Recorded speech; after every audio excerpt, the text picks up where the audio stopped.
Good morning, good afternoon, good evening, no matter where in this wonderful, weird, and sometimes wacky world you might be. Thank you so much for making Pride 365 part of your day. The big interview is back, and I have a very special guest joining me this evening, morning, afternoon, depending on where you are. Here we go. Let's rock and roll. Joining the Pride 365 certified big interview today is Pride 365 champion, Mr. Art Smith. Welcome. Thank you so much. How are you today? I'm doing great. How are You know, you? I will say that whenever I have a conversation with you, Art, I always feel great. I always feel inspired, energized. Everything that you do, talking to you on screen, I've done it a couple of times, you guys, with Art, and as you can see from his background and his colors and stuff, it's bright and energetic, and it always feels very positive. So that's how I feel today. Excellent. Excellent stuff. Well, look, let's get stuck into it. I've been wanting and looking forward to this for so long now. As I said, Art is a Pride 365 champion, is collaborating and working with us on a number of exciting different projects that in the coming months, you will all be hearing about it, I'm sure. But as you know, in the big interview, we like to dig deep and find a little bit out, about our guests, whether they're a certified partner or a champion. Now, Art, take me back a little bit before we get stuck into how we came to know you and all the wonderful things you're doing in the community. I do like people to share just a smidgen of their story, where you grew up and what your coming out story was. So I grew up in New Jersey, just in the shadow of New York City. And I had a boyfriend when I was in high school, but I didn't know that there was such a thing as coming out back then. This was in the late 70s, mid to late 70s. And I was unaware that there was really a gay community. A few years later, that same boyfriend invited me to Baltimore, and we went to dinner, and then we went out for a drink. And he did not tell me that he had since discovered the world of gay bars. And we walked into the Hippopotamus, which was an iconic bar in Baltimore.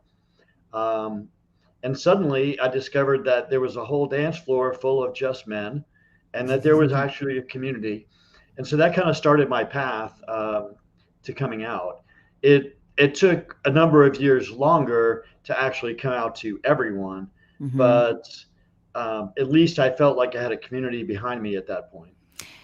Art, did you where in the States did you grow up? Because I'm gonna shift gears in a little bit here to Atlanta. But did you grow up in Atlanta? Is No, that I where you? grew up in New Jersey, New Jersey. just Very outside New York City, Very cool. So lots of summers along the promenade there and in along the Jersey. Jersey Shore. In fact, most of my family ended up moving to the Jersey Shore when I graduated high school. So we spent a lot of time down there. Amazing. And your parents were cool. Your family cool. Did you have any kind of issues, problems? Because of course, the difference in today's world, and we have a lot of younger champions coming on board, and of course we have baby boomers and Generation Xers, where things were a lot different back then. Art. Yeah, it was a little different. My mother had passed away by the time I came out. My father and I were never close to begin with. And when I finally did manage to tell him I was gay, I had to do it in a letter because I could never have him on the Wow. phone for more than about, I don't know, 8 or 10 words. And then he would say, "Well, got to go." So I wrote him this long, like 10-page letter, eased into it, told him I was in good health and I was happy and I was, settled in my job and my new place and all that. And finally told him I was gay. And I said, and you have, take as much time as you need to digest this. Um, it took me years to tell you, so take your time. And a few months later, um, he admitted to me that he had, read the letter and he knew I was gay and he was okay with it. That's pretty But cool. well, on the surface. On the Uh, surface, yeah. in Like how fact, many of those on the surface moments have we all had? in fact, he never was really okay with it. He never acknowledged my partners, when we would send Christmas Mm. gifts or cards or anything, he never even mentioned them by name, as if they didn't exist. And ultimately, we became estranged, and I did not speak to him for the last 25 years of his life. Wow. So not cool at all, is how Not that ended really. up. Yeah, no, it's always tough. I see that a lot.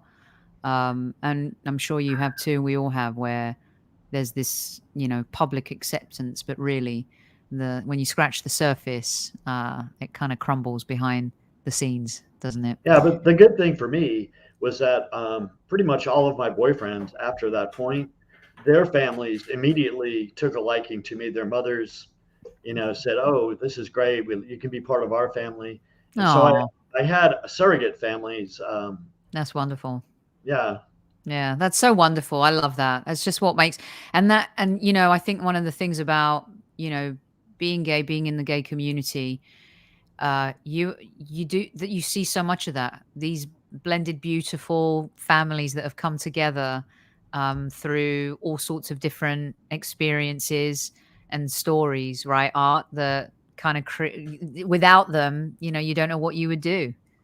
absolutely. Yeah. All right, let's get stuck into then young Art, is getting his vibe together and he's starting to feel confident as a gay man, and you start formulating kind of what you really want to do, what you're passionate about, and you find yourself in Atlanta in the 80s, and your media career kind of kicks off there.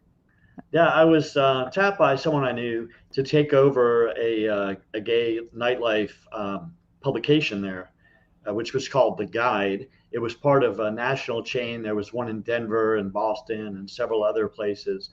And so I took that over for Atlanta and found myself suddenly immersed in a life of gay.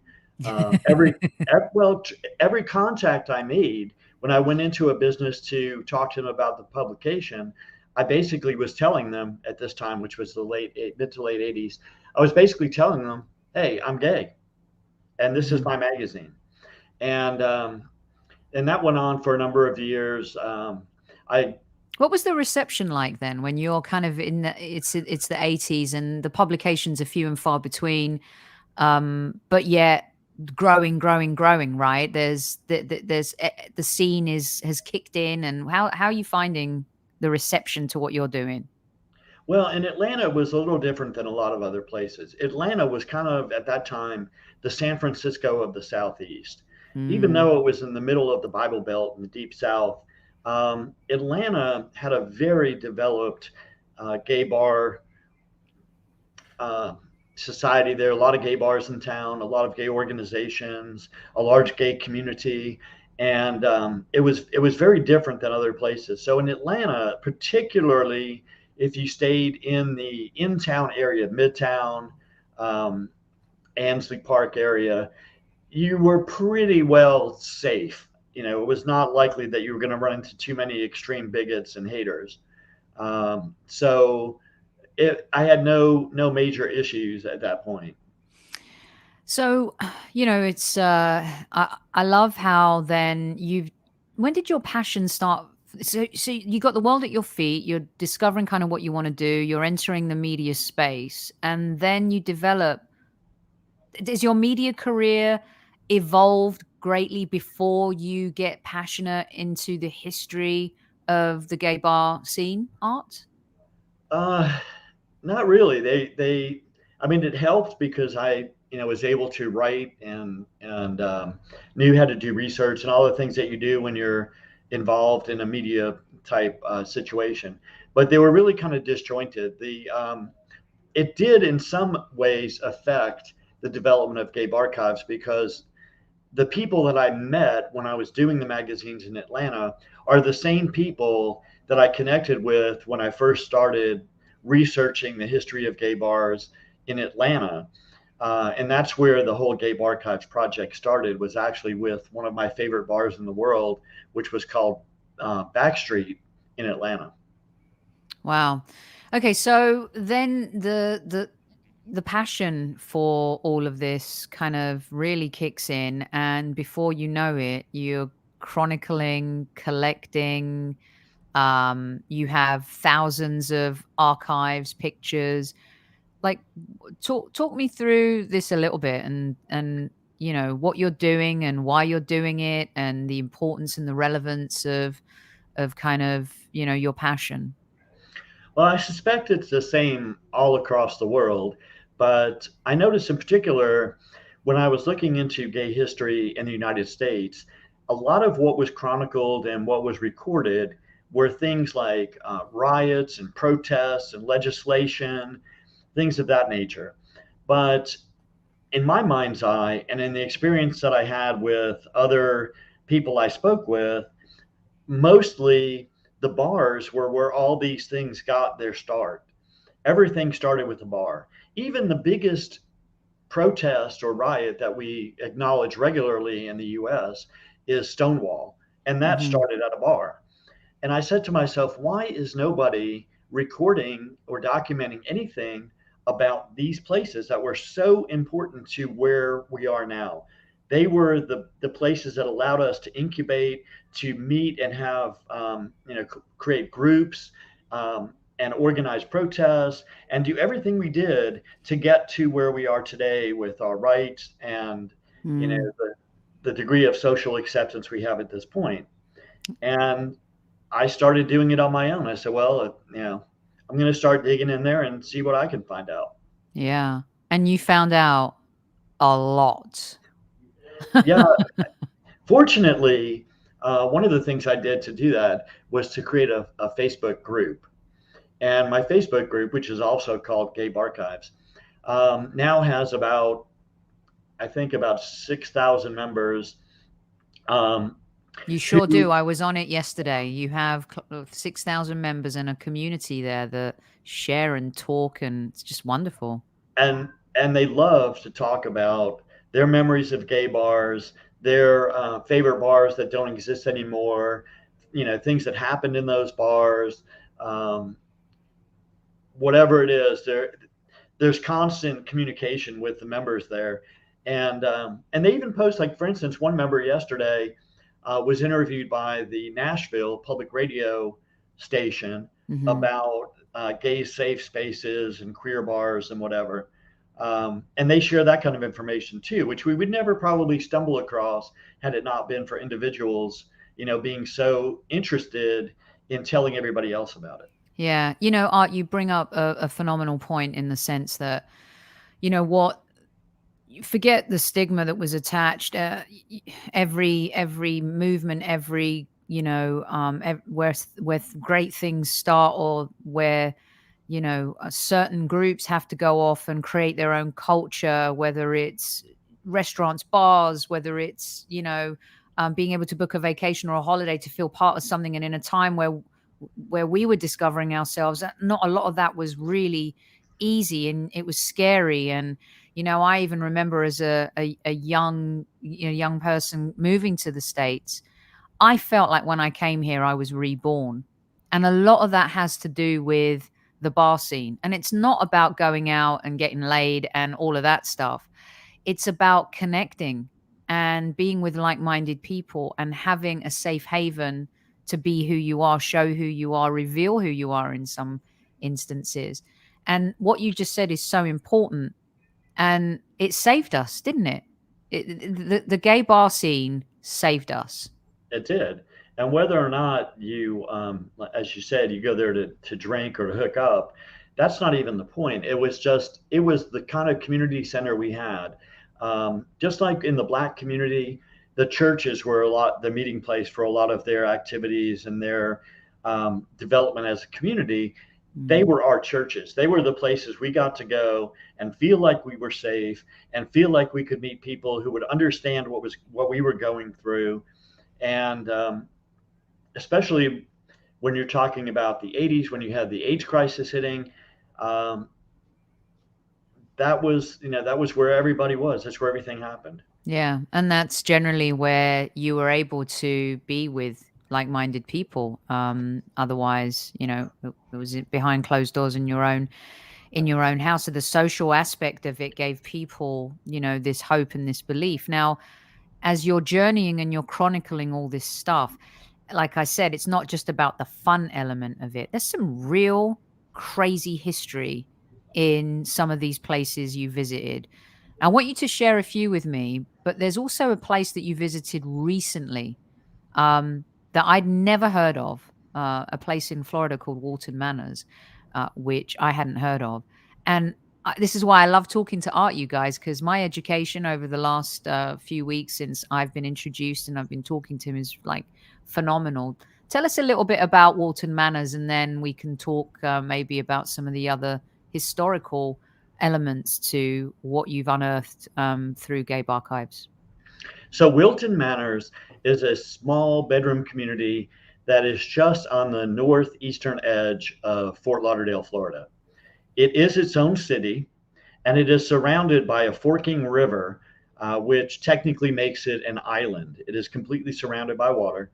It's only 2 square miles, so it's less than half the size of Key West. And it has only about 11,000 residents there. So it's a small community. But one thing that they have done very effectively, and partially by design, um, is they have created what I think may be the gayest place on the planet. Within that small 2 square miles of Wilton Manors, there are dozens of gay bars of every description you can imagine, going from bathhouse to leather to preppy to sidewalk bar to dance club, whatever you're looking for, there's a gay bar there in that tiny little community. But in addition to the bars, there is a gay ice cream shop. There are two gay gelato shops. There are a couple of dozen of very welcoming LGBTQ restaurants. There is a one strip mall in particular. I think every single store in that mall is gay owned and operated. They have three men's club fashion stores in that one plaza. There's a gay cigar bar. Um, all kinds of different, um, very LGBTQ welcoming um, facilities there. And it's just like being in heaven. It's, if you can imagine going to your favorite small town and knowing that every store that you walk into, you can be there, with rainbows on, and guys can wear lipstick or paint their nails, and um, you can walk hand in hand in there and not be discriminated against, not be looked down upon, just be accepted for who you are and allowed to come in and enjoy the business. I was muted there. So a lot like our Pride 365 message, which is, we want everyone to live their authentic selves. And it sounds like, whether you want to go out and have a drink or you want to go have some ice cream with friends or relax and have a nice meal, it's all happening there. What's the difference between spots like Wilton Manors and other places in Florida that just aren't? How does something like that happen in a state that we're seeing now where, maybe some other negative things are happening towards the community? Well, partially it was a little bit by design. So in the 50s, when Wilton Manors was first founded, it was a blue collar, working class family neighborhood. But after 20 or 30 years, those families started to outgrow that environment. They wanted bigger houses, they wanted, larger plots of land, they wanted um, just a different environment. And of course, eventually, a number of them aged out and went into retirement homes, or, didn't need a house at all. Hmm. So one brilliant realtor um, saw that there was an opportunity there, and he started marketing Wilton Manors as a place for the growing gay community in the 80s and 90s to purchase homes that would be less expensive than some of the neighboring um, neighborhoods, some of the Mm, outlying areas that were more expensive. So he intentionally established a presence in Wilton Manors and would show those properties to gay couples or single gay men or women who were looking for a house to purchase. And fascinating. so so it kind of was by design. And then fast forward another 15, 20 years, and an entrepreneur, bar owner in the Fort Lauderdale area saw the opportunity in this shopping plaza where there was like a Piggly Wiggly and just random stores, was about 75% vacant. He opened a bar there called Georgie's Alibi and petitioned the city to turn that area into an entertainment district, which allowed for more bars and restaurants and things to open in close proximity to each other. Um, and the gay population embraced it, and now it is a very gay welcoming place. In fact, just the other day, for the Trans Day of Visibility, City Hall was illuminated in pink and blue. The entire building was pink and blue uplights in honor of the Trans That's Day of great. Visibility. That's really cool. And it's just such a great story. And again, finding something new out when talking to you. What about other places in the US? Is there a story or a spot that has stood out to you for for different reasons? Whether it's kind of, you know, the fight for equality, something anecdotal that you could give us that has stuck with you. Well, one thing that I wanted to mention is that everybody recognizes Stonewall as being the single event that kind of ignited the fight for gay rights in the country. And that was not entirely true. It was the one that got the most media attention, and it was the kind of the last straw. But there were several, all related to some sort of a bar or restaurant that predated that. There were a couple in the early 60s in California in two different cities, in Los Angeles and in San Francisco. Both happened at places called the Black Cat that had uprisings and protests regarding the mistreatment of gays and the fact that gay people were not allowed to dance together or to touch each other in a bar. You couldn't hold hands. You couldn't, put your hand on somebody's leg or shoulder. Um, and there was an uprising there. There was an uprising at the Black Knight in Milwaukee that predates Stonewall. And there was one in 1959 in Los Angeles at a place called Cooper's Donuts that involved kind of male sex workers and drag queens throwing coffee and donuts at police. Which, if you know the stories about police and coffee in the U.S., it's kind of funny. I have not heard about the Cooper's Donuts riot. Yeah. Um, that again, something that I'm learning as in terms of history, American history too.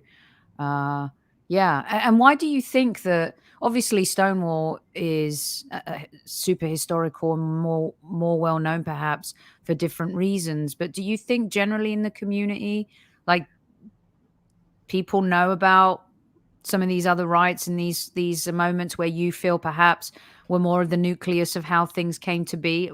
Did they allow Stonewall to be Stonewall? Is that what you're saying? Um, well, I think part of it is, the time frames, because you're going from 1959 to 1969, 10 years between Stonewall and Cooper's Donuts.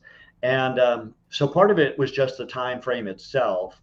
Part of it was the fact that New York is an incredibly densely populated city. And by 1969, was like the capital of the gay world in the US. It was a I don't know, is very well known. People knew what went on there. There was a lot of media there. There was a lot Mhm. of a little bit more liberal coverage of things that happened in the gay scene than you might have had 10 years earlier.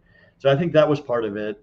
But I think part of it too is that it was recorded, on some video. There were people that started to speak up about it. We were in an era that was changing the mindset about a lot of things. We were entering the time frame of the pill. So Mm. contraception and free sex was a little bit more open-minded than maybe 10 or 15 years earlier. People in general had started to have more liberal perspectives on some things. Um, and I think that kind of opened the door for these people to finally say, we've had enough, and we're going Right. to go out and talk about what happened. Well, yeah, it's an image from Stonewall that we're seeing here. And then I managed to, as we were talking, managed to find a picture art of Cooper's Donuts. Wow. It was 10 Tiny little cents for it. donut shop. Sorry? It was a tiny little donut shop. Yeah, it's fascinating. Look at that. And then I found a picture also while we were talking of, is it the Black Knight? Is this the In Milwaukee or Milwaukee, yeah. Wisconsin? Yeah. Yeah, yeah. Fascinating stuff. Just absolutely incredible. Amazing. But as we wrap up our first conversation, by the way, Art's going to come back and we're going to be telling a lot more stories across the board. And Art's also going to be part of our storytelling team here. He's got so many. It's great. So this is part one of our conversation. One of the things that I thought that was important for us to talk about was the Brian Sloan article in the New York Times. And you mentioned to me as well when we were having our conversations about the history of gay bars, the journey, but also what they mean in today's society when it comes to the community. And you just briefly touched on it, but I wanted to revisit with you because you mentioned all of these other places, and Sloan's article talks about how you may be in a gay bar now and not know it. He mentions a lesbian bar from the 20s, a disco from the 90s, an affairs den from the 1890s, and the bar scene and all of that stuff. Why is this happening now, Art? What are you seeing out there in the trenches, having gone from so much history to now maybe a lot of that history being removed from our social scene? Well, I think what is happening is, when I was entering the gay scene in the late 70s and the 80s, just getting my feet wet, the general feeling, I think, with a lot of gay people is why can't we just go wherever we want? Why do we have to have a gay bar? Why do we have to go to a gay restaurant? Why can't we just be like everybody else and go to anywhere we want to go and be accepted? And to some extent, that has happened. To some extent, you're able to go into, a McDonald's if you want to, or an Olive Garden or wherever with a group of gay men or women and sit down and have a meal and not have too many people stare at you, particularly if they're in urban environments. So we've started to get toward that point that we wished for 20 or 30 years ago. Um, and by proxy, that what that's done is that has kind of diluted the need in many people's minds for gay bars. Um, so Fascinating. we've kind of split up the community. Another thing too, Is I think that a good thing? Is that a good thing in a way and a bad thing? it's a little bit of both. Um, I think the part of it that's good is that we all want to be able to go where we want to go. We want to be Mhm. accepted wherever we are, and we still want that.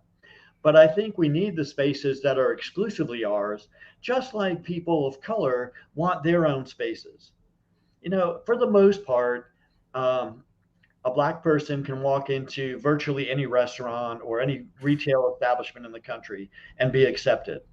But they also want to have their own restaurants, their own bars, their own establishments, so they can embrace their culture a little bit more, maybe learn a little bit more about their culture, and not have it just whitewashed by what the mainstream public thinks it should be. Mhm. And so I think we're losing a little bit of that. And you're never going to be able to walk into an Applebee's or an Olive Garden and suddenly find 50 gay people there that you can, celebrate with and find out about what happened in the gay past. It's not going to happen. Yeah, So we still need the places so that we have a place to, just like a church, to be able to rejoice in our past and to celebrate who we are. exactly. And I love the Applebee's analogy, by the way. You did get me feeling a little peckish there, Art. There's no doubt about that. Okay, so why Pride? What does being a Pride 365 champion mean? You bring so much knowledge and so much great history to the table. What does Pride 365 mean to you, being a champion and maybe seeing what you could do down the Well, road I, here? I think the biggest part about Pride 365 is that it just it gives a face and a presence to people out there in the community that are gay and are able to accept who they are and announce it to the world. And all along throughout our history, most of our progress has been made by the fact that people started to put a face to the cause, whether it's for women's rights, whether it's for gay rights, whether it's for people of color, whatever the situation is. It takes people to break um, that perception of what the community is. And the more of us that are out there proudly proclaiming that we are, gay, and we are proud to tell people about it and share our stories, the more people are going to have a personal connection with the community and be able to understand a little bit more that it's not just that one oddball that lives, down the street, but there are dozens and hundreds and thousands of us in any given community. Yeah, that's brilliantly put. Excellent stuff. And I guess, you've seen a lot and art, and you're a very optimistic person. You've lived through a lot of change as well. And I'm hopeful. I don't know about you, but I feel like we've scratched the surface, but there's another layer of dirt that we got to get through. And it seems like every single time a layer is piled on, somehow, some way, the community gets together and fights through it. And it does take the younger generation to help do that, and they may be doing things a little bit differently. But I just wondered how you felt about that as we kind of end our conversation. Is it's We need to still keep sharing the history, but it's going to be down to that younger generation to keep it alive. Yeah, and fortunately, I think a number of them are understanding that now. Mm. It in the last couple of years here in Florida and throughout the U.S., we've been bombarded with a lot of threats and legislation and um, different things that have kind of put us back. A few years ago, we were all rejoicing that we had gay marriage, and now everything seems to be sliding in the opposite direction. A perfect example, we talked about Wilton Manors a little while ago. I was in Wilton Manors last week, and on 10 days' notice, from the time Florida started talking about banning drag and the don't say gay things and all that, within 10 days, the city of Wilton Manors movers and shakers, one of the city commissioners, a vice mayor, some business leaders all got together and they planned an event that was called the High Heel March. And they had people come to the community center, the gay community center there, 10 days after they even started talking about it. And the turnout was greater than what you would see in a lot of small town prides. There were Wow. hundreds and hundreds of people filling the park to march down Wilton Drive and to show their support for the drag queens and for the gay community in general. It was It's amazing. amazing, and a mix of people, straight Yeah. people as well. Yeah, Yeah. that's what's important, and that's what's going to continue to drive the conversation forward. This has been a fabulous conversation. Loved every minute of it. Let everyone know where they can find you. I have been sharing your website, but tell everyone where they can find you, what you've got coming up, what you'd like to share in particular for people to keep their ears and eyes out for, peeled for. So the best way to find everything is to go to the website, gaybarchives.com. And on that homepage, you have links to all of my social media profiles.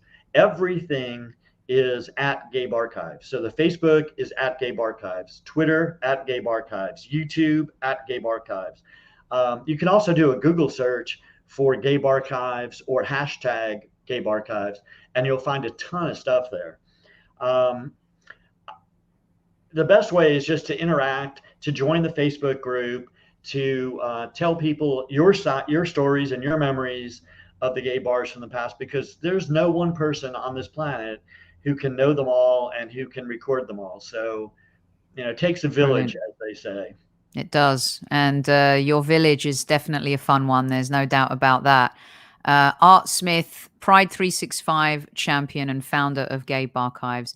Thank you so much for sharing your story with us. It's just the beginning.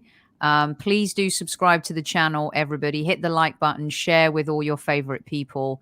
We'll be bringing more content as Pride365 delves into a little bit more of this type of stuff. We shall see you soon. On behalf of Jack Mizell, the founder of Pride365 Art, we thank you so much for your time. Thank you.